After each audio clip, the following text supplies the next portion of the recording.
எப்படி வளைக்க போகிறது தான் இப்போ உங்களுக்கு சொல்லி கிடக்கிறோம். இப்போ இதை கொஞ்சம் முடிக்கணும்.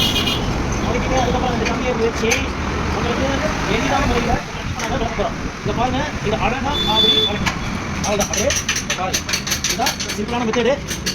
இப்போ அடுத்த ரெண்டாவது நம்ம வளைக்க போகிறோம். நம்ம டைப் பண்ணணும். டைப் பண்ணியாச்சு. ரொம்ப சிம்பிளான மெத்தடை உங்களுக்கு அழகான முறையில் நாங்கள் சொல்லுவோம். அவ்வளோதான் இருக்குது. இதுதான் ஃபைனல். முடிச்சாச்சு.